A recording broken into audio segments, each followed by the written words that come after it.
નમસ્તે વિદ્યાર્થી મિત્રો, ધોરણ 12 નામાના મૂળ તત્વ ભાગ 2 ચેપ્ટર નંબર 3 કંપનીના વાર્ષિક હિસાબ. કંપનીના વાર્ષિક હિસાબનો દાખલો બોર્ડની અંદર વિભાગ Fમાં 11 માર્કનો પૂછાય છે. હવે આપણે વાત કરીએ અત્યાર સુધીની અંદર આપણે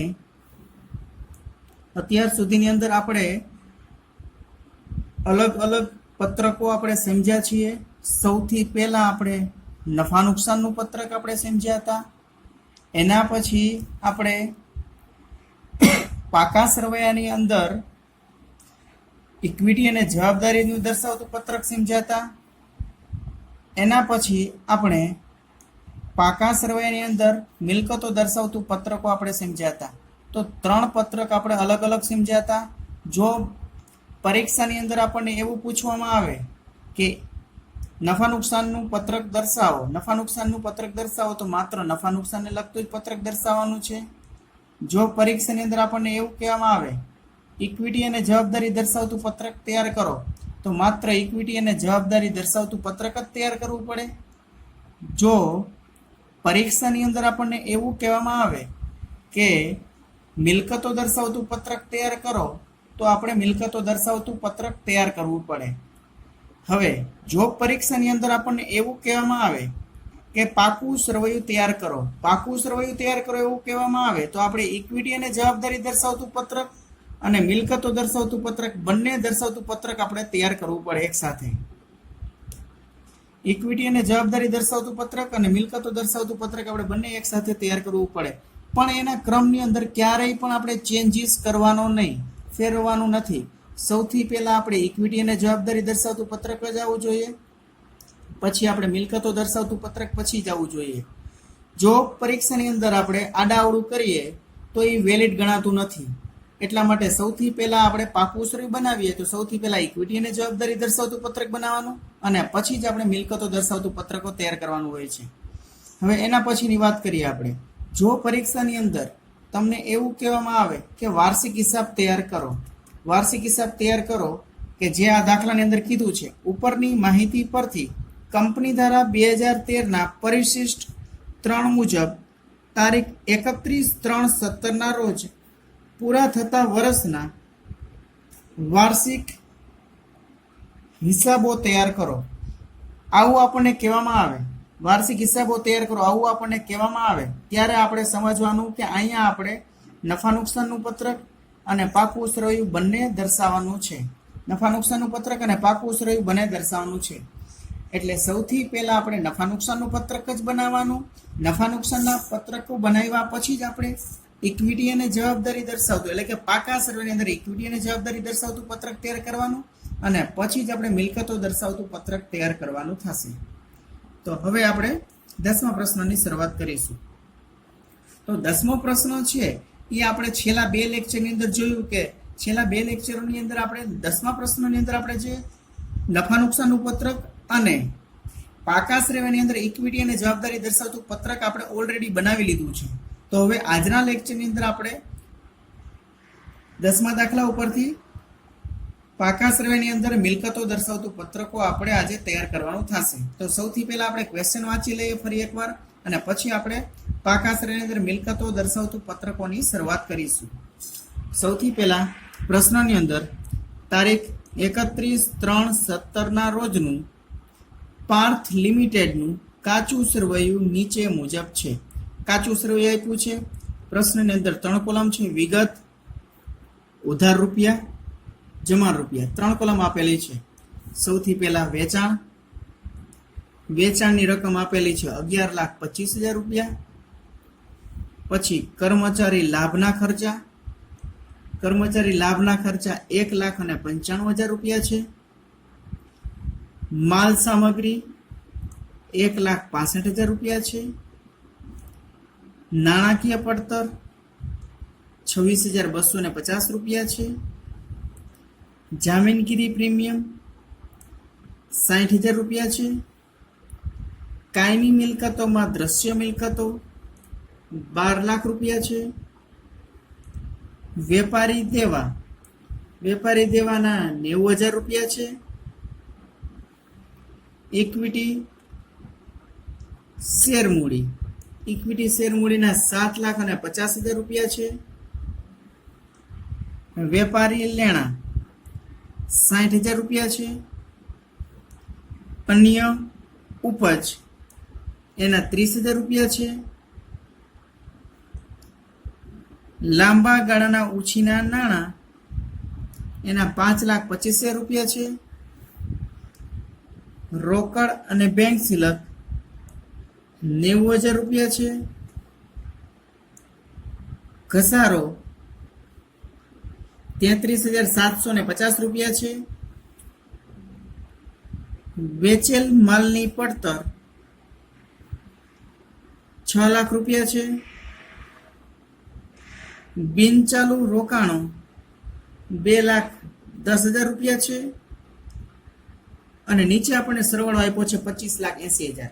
તો આપણે અહીંયા ઉપરની માહિતી પરથી કંપની દ્વારા 2013ના પરિશિષ્ટ 3 મુજબ તારીખ 31/3/17 રોજ પૂરા થતા વર્ષના વાર્ષિક હિસાબ તૈયાર કરો. એટલે આપણે વાર્ષિક હિસાબ બનાવવાના છે. વાર્ષિક હિસાબ એટલે કે નફા નુકસાનનું પત્રક અને પાકું સરવૈયું. પાકા સરવૈયાની અંદર ઇક્વિટી જવાબદારી અને મિલકતો આવશે. એમાં આપણે ઓલરેડી નફા નુકસાનનું પત્રક અને ઇક્વિટીને જવાબદારી દર્શાવતું પત્રક તૈયાર કરી લીધું છે. હવે અહીંયા આપણે પ્રશ્નની વાત કરીએ. પ્રશ્નની અંદર આપણે વિગત ઉધાર અને જમા આપેલું છે. ઉધાર અને જમા આપેલું છે તો એની સાથે આપણે કાંઈ નિસ્બત નથી. એવું નહીં માનવાનું કે ઉધાર અને જમા આપેલું તો આપણે શું કરવાનું. આપણે તો જે વિગત જે બાજુ જેમ લખતા હોય એમ લખવાની છે.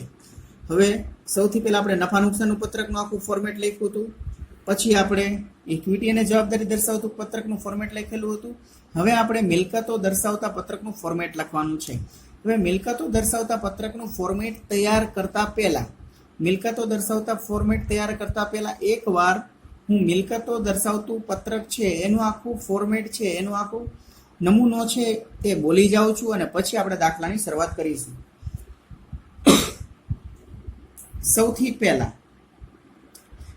પહેલા આપણને ખ્યાલ હોવો જોઈએ કે ભાઈ મિલકતો છે એની મુખ્ય 2 શીર્ષક છે. મિલકતો છે એના મુખ્ય 2 શીર્ષકો છે. સૌથી પહેલા આવે છે બિનચાલુ મિલકતો અને બીજું આવે છે ચાલુ મિલકતો. પહેલું આવે છે બિનચાલુ મિલકતો, બીજું આવે છે ચાલુ મિલકતો. આપણે બિનચાલુને આપણી ભાષામાં લાંબા ગાળાની મિલકત તરીકે ઓળખવામાં આવે છે. લાંબા ગાળાની મિલકત એની અંદર આમ જોવા જાશો તો 4 પ્રકારની મિલકતો હોય છે. હવે સૌથી પહેલા આવે છે કાયમી મિલકત. કાયમી મિલકતની અંદર આવશે દ્રશ્ય અને અદ્રશ્ય મિલકત.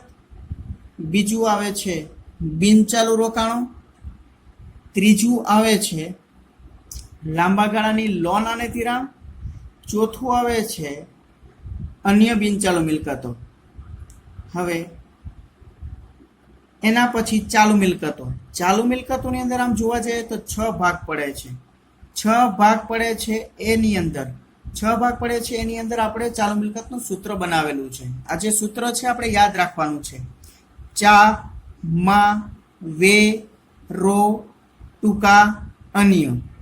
ચા એટલે ચાલુ રોકાણો, મા એટલે માલ સામગ્રી, વે એટલે વેપારી લેણા, રો એટલે રોકડ અને રોકડ સમકક્ષ, ટૂંકા એટલે ટૂંકા ગાળાની લોન અને ધિરાણ, અને આવે છે અન્ય ચાલુ મિલકતો. તો હવે આપણે વાત કરીએ કે કાયમી મિલકતની અંદર દ્રશ્ય મિલકતમાં કેવી મિલકત આવી શકે કે જેને આપણે જોઈ શકાય છે તે બધી મિલકતો દ્રશ્ય મિલકતમાં આવશે. જમીન, મકાન, ફર્નિચર, યંત્ર. પછી અદ્રશ્ય મિલકતમાં કેવી મિલકત આવી શકે? અદ્રશ્ય મિલકતની અંદર કે જેને આપણે જોઈ નથી શકતા, એટલે એમાં કઈ આવી શકે? પાઘડી, patterns, trademark, copyright, software, franchise, આ બધા અદ્રશ્ય મિલકતની અંદર આવી શકે. પછી આવે છે કાયમી મિલકતની અંદર દ્રશ્ય અને અદ્રશ્ય. પછી આવે છે લાંબા ગાળાની લોન અને ધિરાણ. હવે લાંબા ગાળાની લોન અને ધિરાણમાં શું આવી શકે? લાંબા ગાળાની લોન અને ધિરાણની અંદર શું આવશે? તો બધી ડિપોઝિટ, કે જ્યાં પાછળ ડિપોઝિટ શબ્દ આવતો હોય, ટેલિફોન ડિપોઝિટ હોય, કસ્ટમ ડિપોઝિટ હોય, બધું એની અંદર આવશે. પછી આવે છે બિનચાલુ મિલકતો, બિનચાલુ રોકાણો. બિનચાલુ રોકાણોની અંદર શું આવી શકે? બિનચાલુ રોકાણો એટલે લાંબા ટાઈમનું રોકાણો કે જેમાં આપણે રોકાણ કર્યું છે પણ તેનો સમયગાળો 1 વર્ષ કરતાં કેવો છે? લાંબો છે. એટલા માટે એને બિનચાલુ રોકાણો તરીકે ઓળખવામાં આવે છે. પછી આપણે વાત કરીએ અન્ય બિનચાલુ મિલકતો. એની અંદર કેવી આવશે કે ઉપરના 3 નહીં આવે, તે બધી અહીંયા આવશે. હવે આપણે વાત કરીએ ચાલુ મિલકતમાં. સૌથી પહેલા ચાલુ રોકાણ એટલે જેમાં આપણે રોકાણ કર્યું હોય, શેરમાં, ડિબેન્ચરમાં રોકાણ કર્યું હોય પણ એનો સમયગાળો 1 વર્ષ કરતાં કેવો હોય છે? ઓછો હોય છે, જે આપણને ક્વેશ્ચન પેપરમાં આપેલું જ હશે. માં એટલે શું આવે? માલ સામગ્રી. એની અંદર આવે શું? સ્ટોક આવે, પછી આવે સ્પેર પાર્ટ આવે, છૂટા ઓજારો આવે, એ બધું એની અંદર આવશે. આખર સ્ટોક હોય માલ સામગ્રી અંદર. પછી આવે છે વે એટલે શું થાય? વેપારી લેણા. વેપારી લેણામાં શું આવી શકે? તો 2 જ આવી શકે. સૌથી પહેલા એક આવશે દેવાદાર એટલે કે ગ્રાહક, અને એક આવશે વેપારી દેવાદાર, એક ગ્રાહક, અને બીજું આવશે લેણું. આ 2 જ વસ્તુ આવી શકે છે. લેણું એટલે શું કહેવાય? તો દેવાદાર, અને બીજું આવે છે લેણું. હવે એ સિવાય રોકડ અને રોકડ સમકક્ષ. રોકડ અને રોકડ સમકક્ષની અંદર શું આવી શકે? રોકડ સિલક હોય, બેંક સિલક હોય, આ બધું રોકડ અને રોકડ સમકક્ષની અંદર આવી શકે. પછી ટૂંકા ગાળાની લોન અને ધિરાણમાં શું આવે? કે જ્યાં આપણે લોન તરીકે રાખ્યું પણ એનો સમયગાળો કેવો છે? ટૂંકો. અને છેલ્લે આવે છે અન્ય ચાલુ મિલકતો. એટલે કે આ સિવાયની જે મિલકતો હોય એ બધું એની અંદર આવશે. હવે આપણે શરૂઆત કરીશું. જે અધૂરો દાખલો બાકી છે, પાકા શ્રેણીની અંદર મિલકતો બાજુ બાકી છે, એ આપણે હવે દાખલાની આપણે શરૂઆત કરીશું. સૌથી પહેલા આપણે હેડિંગ આપવાનું છે, કંપનીનું નામ આપવાનું છે, પાર્થ લિમિટેડનું.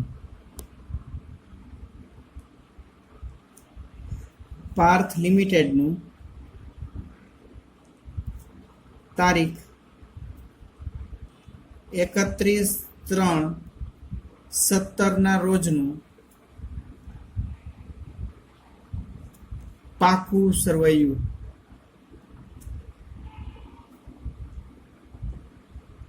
હવે આ હેડિંગ છે પાકા સરવૈયાનું હોય તો ના રોજનું આપવું પડે. જો નફા નુકસાનનું પત્રક હોય તો ના રોજ પૂરા થતા વર્ષનું આપણે આપીશું. પણ અહીંયા પાકા સરવૈયાનું છે એટલે આપણે શું કરશું? પાર્થ લિમિટેડનું તારીખ 31/3/17 રોજનું પાકું સરવૈયું, આવું આપણે હેડિંગ આપવાનું છે. હવે એના પછી આપણે 4 કોલમ બનાવવાની છે. વિગત, નોંધ નંબર, રકમ રૂપિયા અને રકમ રૂપિયા. હવે આ જે 4 કોલમ છે એ ઓલરેડી તમે બનાવી નાખેલી હશે. પાકા સર્વેનું શીર્ષક તમે જ્યારે ઇક્વિટી અને જવાબદારીનું પત્રક બનાવેલું હતું ત્યારે તમે આપી દીધેલું હશે. એટલે આપણે આ જ્યાં ઇક્વિટી અને જવાબદારી પૂરી થાય પછી તરત એક લાઈન છોડીને, લાઈન આખી આડી દોરીને સીધું આપણે મિલકતો દર્શાવતું પત્રક શરૂ કરવાનું છે. એટલે સૌથી પહેલા આપણે હેડિંગ આપવું પડશે મિલકતોનું. તો હવે આપણે સૌથી પહેલા આપણે હેડિંગ આપીશું મિલકતો.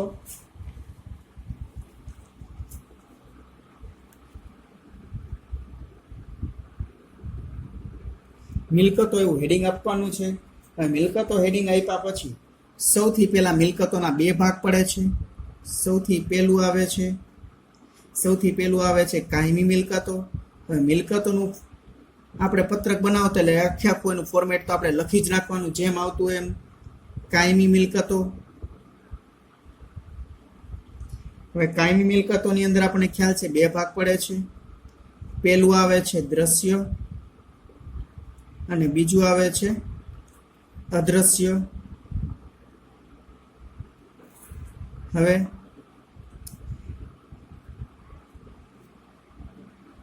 કાયમી મિલકતોની અંદર દ્રશ્ય અને અદ્રશ્ય આવે છે. એના પછી આપણે વાત કરીએ કે એની અંદર આવે છે બીજું બિનચાલુ રોકાણો.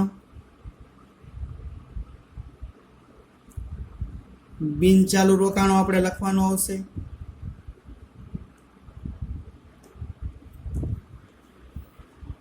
કાયમી મિલકતો છે એનું મુખ્ય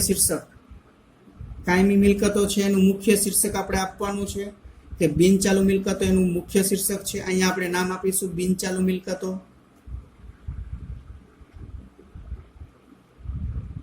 બિનચાલુ મિલકતોના ભાગ છે. સૌથી પહેલા એની અંદર આવે છે એ કાયમી મિલકતો, એમાં દ્રશ્ય, અદ્રશ્ય, બીજું આવે છે બિનચાલુ રોકાણો, પછી ત્રીજું આવે છે લાંબા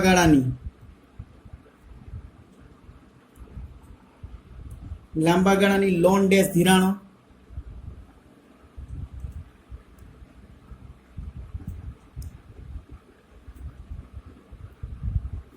અને છેલ્લું આવે છે અન્ય બિનચાલુ મિલકતો.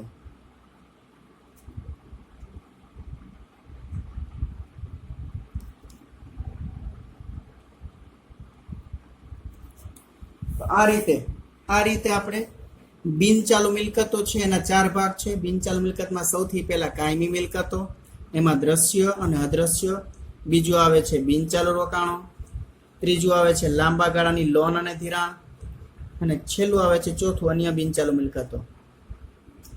હવે આપણે બીજું આવશે, બીજું મુખ્ય શીર્ષક. આ એના 4 પેટા શીર્ષક હતા. હવે બીજું મુખ્ય શીર્ષક,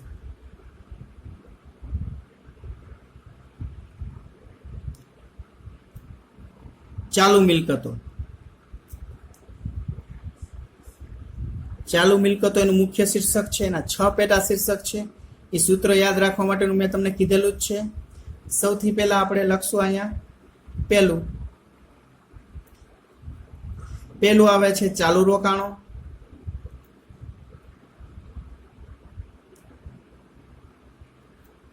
બીજું આવે છે માલ સામગ્રી,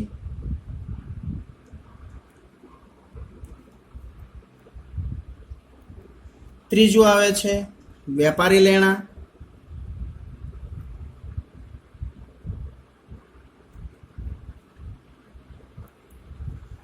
ચોથું આવે છે રોકડ અને રોકડ સમકક્ષ, પાંચમું આવે છે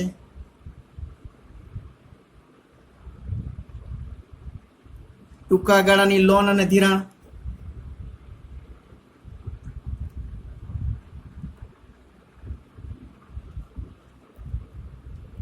છઠ્ઠું અને છેલ્લું આવે છે અન્ય ચાલુ મિલકતો.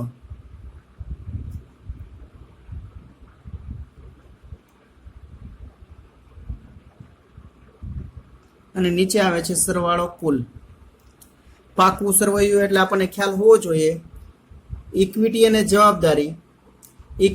જવાબદારી અને મિલકતો બંનેનો સરવાળો કેવો થાય છે, સરખો જ થવો જોઈએ, તો જ આપણો જવાબ સાચો કહેવાય. હવે મિલકતો છે એની અંદર 2 મુખ્ય શીર્ષક છે. પહેલું બિનચાલુ મિલકત, બીજું ચાલુ મિલકત.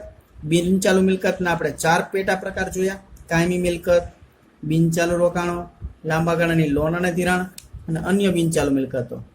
આવી રીતે ચાલુ મિલકતોની અંદર 6 પેટા પ્રકાર જોયા: ચાલુ રોકાણો, માલ સામગ્રી, વેપારી લેણા, રોકડ, ટૂંકા ગાળાની લોન ધિરાણ અને અન્ય ચાલુ મિલકતો. તો હવે આપણે પ્રશ્નો જે આપણે વાંચ્યો તો એના ઉપરથી આપણે જવાબ લખવાની શરૂઆત કરશું. કઈ કઈ વિગત ક્યાં આવે છે તે આપણે જોતા જાશું અને આપણે એના ઉપરથી લખતા જાશું. તો હવે આપણે 10મો પ્રશ્ન છે ફરી પાછો જોઈએ.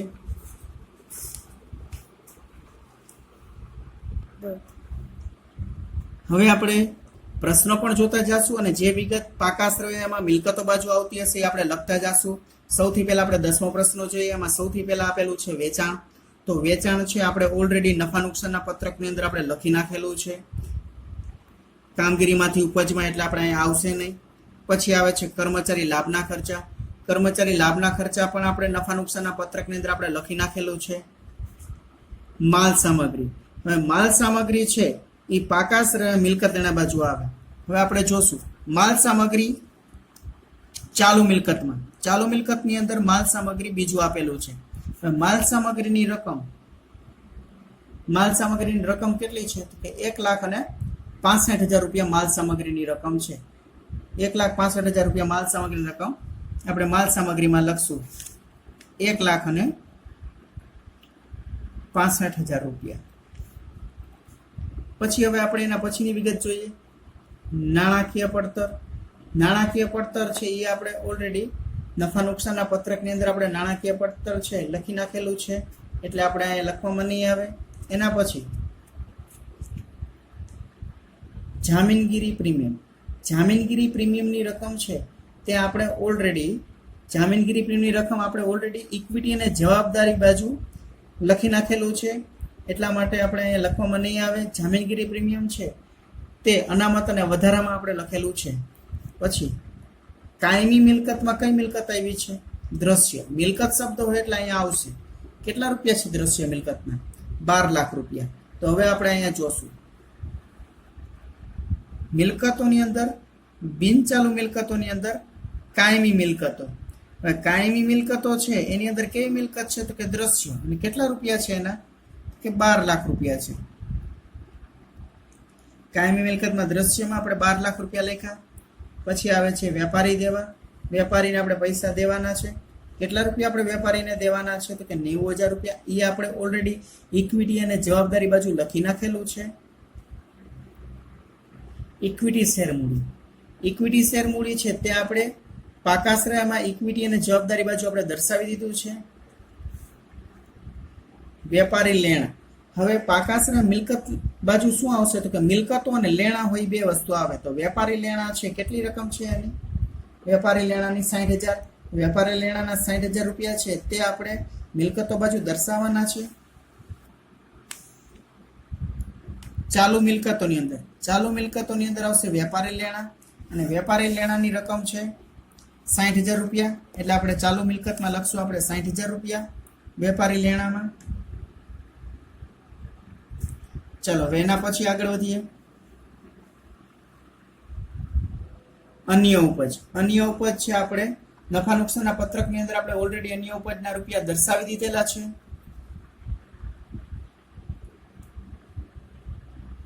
લાંબા ગાળાના ઉછીના નાણાં.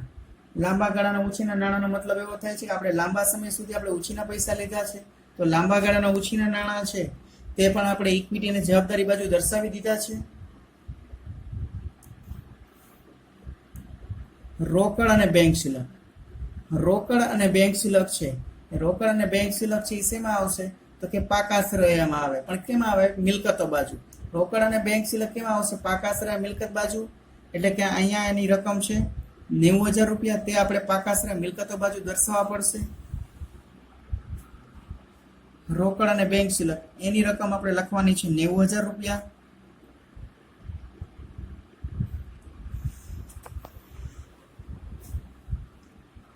એના પછી આવે છે ઘસારો.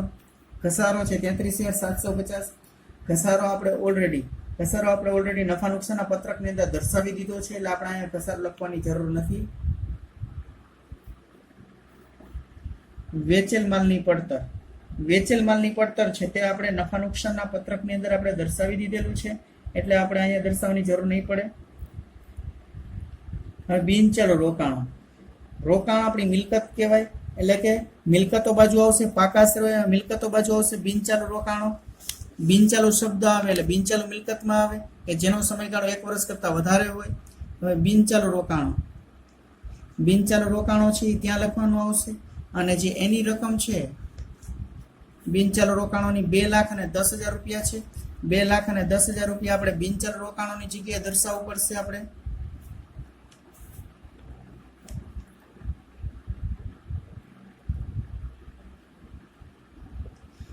હવે આટલી વિગત આપણી પાસે પ્રશ્નની અંદર આપેલી હતી. અહીંયા આપણો પ્રશ્ન છે એ પૂરો થાય છે. તો હવે આપણે જવાબનો સરવાળો કરીશું. તો સૌથી પહેલા આપણે જોયું બિનચાલુ મિલકતો છે. મિલકતોની અંદર સૌથી પહેલા બિનચાલુ મિલકતો આવ્યું, એની અંદર કાયમી મિલકતો આવ્યું, એની અંદર દ્રશ્ય મિલકતમાં આપણે 12 લાખ રૂપિયા આવ્યા. પછી એના પછી આપણે જોયું અદ્રશ્ય મિલકત, પણ એની રકમ આપેલી નથી, એટલે આપણે ત્યાં શું કરશું? ડેશ કરવાનો રહેશે. પછી આવે છે બિનચાલુ રોકાણો, એના આપણે 2,10,000 રૂપિયા લખેલા છે. પછી આવે છે લાંબા ગાળાની લોન અને ધિરાણ. લાંબા ગાળાની લોન અને ધિરાણની રકમ આપેલી નથી, પણ આપણે લખવાનું ખરા, ત્યાં આપણે શું કરશું? ડેશ કરશું. પછી આવે છે અન્ય બિનચાલુ મિલકતો. અન્ય બિનચાલુ મિલકતો છે એની પણ રકમ આપણને આપેલી નથી, એટલે આપણે ત્યાં આપણે શું કરવાનું થશે? ડેશ કરવાનું થશે. તો અહીંયા આપણે બિનચાલુ મિલકતો એટલે કે લાંબા ગાળાની મિલકતોનો આપણે સરવાળો કરીશું. હવે આપણે જોશું દ્રશ્ય મિલકતના 12 લાખ રૂપિયા છે, બિનચાલુ રોકાણોના 2,10,000 છે. બંનેનો સરવાળો કર્યો 12 લાખ પ્લસ 2,10,000 એટલે કે 14,10,000 રૂપિયા થશે. 14,10,000 રૂપિયા થયા બિનચાલુ મિલકતનો સરવાળો. પછી આપણે વાત કરીએ ચાલુ મિલકતની. ચાલુ મિલકતની અંદર બીજો ભાગ છે ચાલુ મિલકત. ચાલુ મિલકતની અંદર પહેલું છે ચાલુ રોકાણો. તો ચાલુ રોકાણોની રકમ આપેલી નથી તો ત્યાં આપણે કરશું ડેશ. બીજું આપેલું છે માલ સામગ્રી. માલ સામગ્રીની અંદર આપેલા છે 1,65,000 રૂપિયા. 1,65,000 રૂપિયા આપણે લખી નાખ્યા છે. પછી આવે છે વેપારી લેણા. વેપારી લેણાની રકમ આપણે 60,000 આપણે લખી નાખેલી છે. પછી આવે છે રોકડ અને રોકડ સમકક્ષ. રોકડ અને રોકડ સમકક્ષની રકમ 90,000 આપણે લખી નાખેલી છે. પછી આવે છે ટૂંકા ગાળાની લોન અને ધિરાણ. ટૂંકા ગાળાની લોન અને ધિરાણની આપણે જોશું. ટૂંકા ગાળાની લોન અને ધિરાણની રકમ આપેલી છે, નથી આપી તો ત્યાં આપણે શું કરશું? ડેશ કરશું. ટૂંકા ગાળાની લોન અને ધિરાણમાં પણ લખવાનું ખરા. અને છેલ્લે આવે છે અન્ય ચાલુ મિલકતો. તો એની મિલકતોની રકમ આપણે જોશું. અન્ય ચાલુ મિલકતોની આપેલી નથી એટલે આપણે ત્યાં શું કરશું? ડેશ કરશું. તો અહીંયા આપણે ચાલુ મિલકતો છે એનું આપણે પૂરું થાય છે. તો હવે આપણે ચાલુ મિલકતનો આપણે કેલ્સીની મદદથી આપણે સરવાળો કરશું. 1,65,000 પ્લસ 60,000 પ્લસ 90,000. 1,65,000 પ્લસ 60,000 પ્લસ 90,000 આ ત્રણેયનો સરવાળો કરીએ એટલે કે 3,15,000 જે થાય છે તે આપણે અહીંયા રકમની બીજી કોલમમાં લખવાનો છે. 3,15,000 રૂપિયા. હવે આપણે જોશું બિનચાલુ મિલકતો. બિનચાલુ મિલકતો એનો સરવાળો થયો 14,10,000 રૂપિયા. કે આપણી પાસે લાંબા ટાઈમની મિલકતો 14,10,000 રૂપિયાની છે. પછી આપણે જોયું ચાલુ મિલકતો. તો ચાલુ મિલકતોનો જે સરવાળો આવે છે 3,15,000 રૂપિયા એટલે કે ટૂંકા ટાઈમની મિલકતો 3,15,000 છે. હવે આપણે અહીંયા સરવાળો કરીશું બિનચાલુ મિલકતો 14,10,000 રૂપિયા અને ચાલુ મિલકતના આવે છે 3,15,000 રૂપિયા. 14,10,000 અને 3,15,000 નો આપણે સરવાળો કરીએ એટલે ટોટલ આપણી કુલ મિલકત આવે છે 17,25,000 રૂપિયા. આપણી કુલ મિલકત આવે છે 17,25,000 રૂપિયા જે મિલકત આવી. હવે આપણે આની પહેલાનું જે પાકા શ્રેણીનું જે પત્રક હતું એની અંદર ઇક્વિટી અને જવાબદારી દર્શાવતું પત્રક આપણે તૈયાર કરેલું હતું એનો પણ જવાબ 17,25,000 રૂપિયા જ આવતો હતો. તો પાકા સર્વેની અંદર ઇક્વિટી અને જવાબદારી અને મિલકતો બંને બાજુના સરવાળા કેવા થવા જોઈએ? તો કે સરખા થવા જોઈએ. બંને બાજુના સરવાળા સરખા થવા જોઈએ. અને પાકા સર્વેની અંદર અને નફા નુકસાનના પત્રકની અંદર બધી વિગતો છે તે બધી વિગતો આપણે લખવાની છે. તો આજના આપણા હોમવર્કની અંદર આપણે સૌથી પહેલા આપણે શું કરશું? ફેરબુકની અંદર આપણે જે ક્વેશ્ચન નંબર 10 છે, પેજ નંબર 152 ક્વેશ્ચન નંબર 10 છે એ આપણે જે હોમવર્કની અંદર આપણે ફેરબુકની અંદર સૌથી પહેલા આપણે ગણવાનો છે. પછી આપણે એ દાખલો ગણાઈ જાય પછી આપણે આપણી રીતે રફ બુકની અંદર પ્રયત્નો કરવાનો છે, એ દાખલો ગણવાનો અને સાથે સાથે આપણે મિલકતો દર્શાવતું પત્રકનું ફોર્મેટ પણ યાદ રાખવાનું છે. ફરી એકવાર બોલી જાઉં છું આજના હોમવર્કની અંદર. આજે આપણે દાખલો છે પેજ નંબર 152 નો ક્વેશ્ચન નંબર 10 કરેલો છે 10મો દાખલો પાર્થ લિમિટેડનો. તે દાખલો અધૂરો હતો. તે દાખલો આપણે પાકા સર્વેનું મિલકતો દર્શાવતું પત્રક આપણે હોમવર્કની અંદર ફેરબુકમાં કરવાનું છે. જ્યાં અધૂરું હતું ઇક્વિટી અને જવાબદારી પૂરું થતું હતું ત્યાં એક લાઈન કરીને પાકા સર્વેનું મિલકતો દર્શાવતું પત્રક બનાવવાનું છે.